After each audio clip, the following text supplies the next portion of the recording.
অব্যাহত রেখেছিলাম। গত রোববার রাকসু নিয়ে মুখোমুখি অবস্থানে ছাত্রদল, ছাত্র শিবির ও সাধারণ শিক্ষার্থীদের ব্যানারে সাবেক সমন্বয়কদের একাংশে উত্তপ্ত পরিস্থিতিতে মনোনয়ন ফর্ম উত্তোলনের পর আজ সোমবার থেকে মনোনয়ন ফর্ম জমা দেওয়া শুরু হয়েছে। তবে প্রথম দিনে কোনো প্রার্থী মনোনয়ন ফর্ম জমা দেয়নি। এদিকে মনোনয়ন ফর্ম জমা দেওয়ার সময় বাধ্যতামূলক জমা দিতে হবে ড্রপ টেস্টের রিপোর্ট। সকাল থেকে নমুনা সংগ্রহ দিচ্ছেন প্রার্থীরা। এখন ওনাদের সাথে কথা হলো, বললো যে যত দ্রুত সময়ের মধ্যে সম্ভব তারা দিবেন।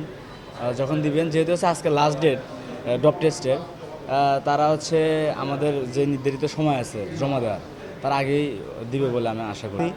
আমরা ডোপ টেস্ট করতে আসছি, তো আমরা ইতিমধ্যে হচ্ছে আমাদের যেই ইউরিন আমরা জমা দিয়েছি, তো আমাদেরকে বলা হয়েছে এখান থেকে যে আমরা আগামী 2 দিনের মধ্যে আমাদের রেজাল্ট পাবো এখান থেকে। প্রথম বর্ষের ভোটাধিকারের দাবি রোববার রাকসু কোষাধ্যক্ষের কার্যালয়ের সামনে নারী কর্মীদের লাঞ্ছিত করার প্রতিবাদে প্রশাসন ভবনের সামনে অবস্থান নিয়ে বিক্ষোভ করেছে ছাত্রদল।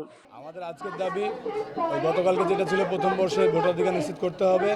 আর এই যে গতকালকে আমাদের যে ওপর যে হামলা, এই হামলার এখন পর্যন্ত কোনো সুষ্ঠু তদন্ত বিচার করা হয়নি।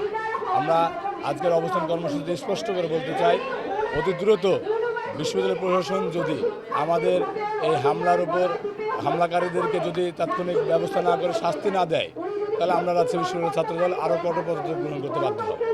রাজশাহী বিশ্ববিদ্যালয় প্রশাসনে যারা রয়েছে, তারা আগে অতীতে আমতলাতে চায়ের টাকার বিল দেওয়ার ভয়ে তারা পালিয়ে বেড়াতো। সেই উপাচার্য 3টি সংগঠন শিবির সহ তার বানানো 2টি সংগঠনকে 5 লাখ করে 15 লক্ষ টাকা দেওয়া প্রদান করা হয়েছে যে ছাত্রদলের গায়ে হামলা করতে হবে। সেই হামলার ভিত্তিতে আমাদের 10 জন নেতাকর্মী মেডিকেলে ভর্তি রয়েছে, আমাদের নারী বোনদেরকে হেনস্থা করা হয়েছে।